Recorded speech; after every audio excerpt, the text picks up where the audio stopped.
Hey guys, so welcome to my testimony moments. Welcome to my joy sharing moments.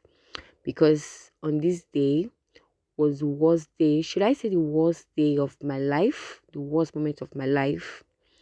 Because it was one of the saddest day of my life though.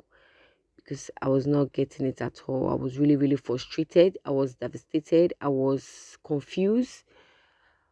I was literally not myself. So what actually happened was that I sent my boy to go get me bread outside, just in front of the house. So he went out.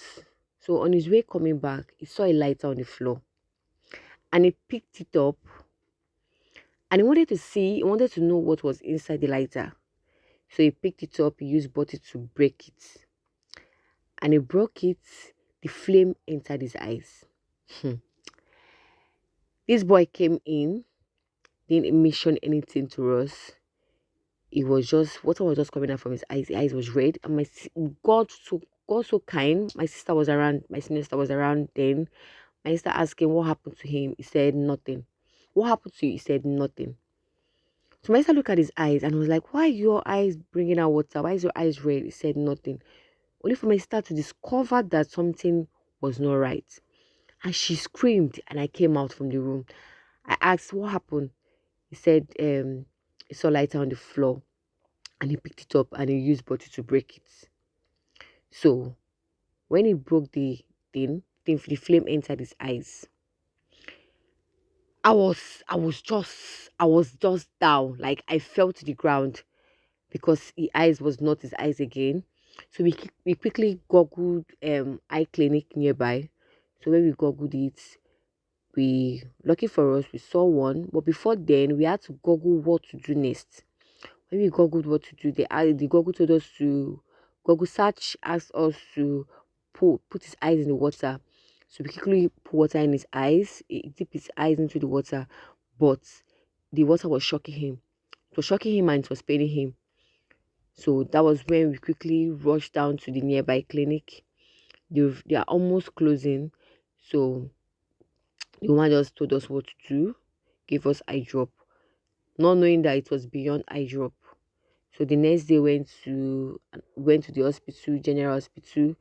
From that general hospital, they had to transfer us to Ikeja General Hospital. So when we got there, we were booked for emergency surgery. At that moment, I didn't get myself. Like I'm laughing now because it was not funny. Like it was really, really not funny. They had to book us for emergency surgery, which we had to do fast before it gets worse or complicated. I didn't even know what to do because at first, when they say surgery, you need money. When they say anything in the hospital, you need money. I didn't had anything with me. But God so good. I got my family came through for me. My friends, God came through for me. Like God, I was so surprised.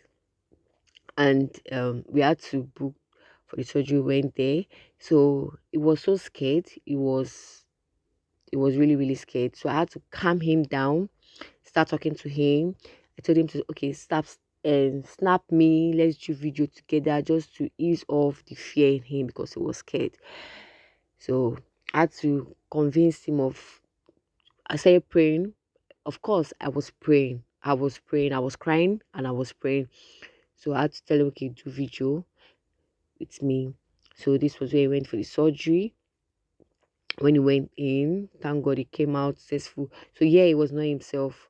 They had to tell me to start talking to him, to start asking him what you want, what you would like to eat.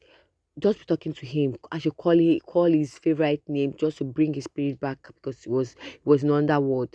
He can't even see me, can't hear me. His spirit was far, far, far. So I had to start talking to him for him to come back to the earth. So I was talking to him, asking what he wants, and he was telling me, but it was not even understanding what he was telling me. But let him just be talking to me. Let me just be talking to him as well too. So this was when we went back to the room. So it was still with it. Yeah, he can't eat, he can't drink water, nothing can enter his mouth till the next day.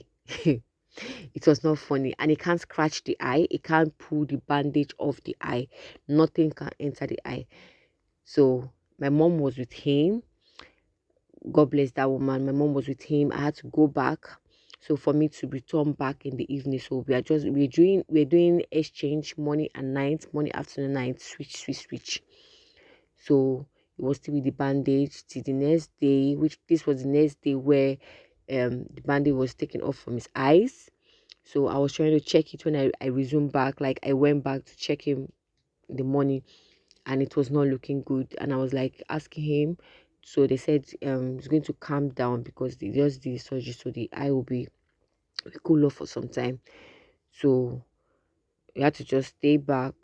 So my mom had to switch over for me to stay with him. This was where I stayed with him over to the next day. Like I switched over the night, slept with him, watch him so that I won't scratch the eye, he won't eat anything, just to control that moment for him because it was really a painful day. Now I'm saying it now, I'm talking now because now I'm used to it now.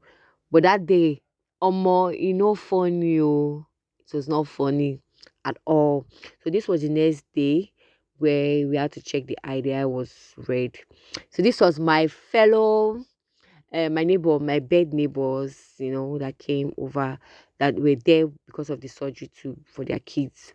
And it was really nice. I loved them all. We became friends. Thanks for watching, guys. Bye.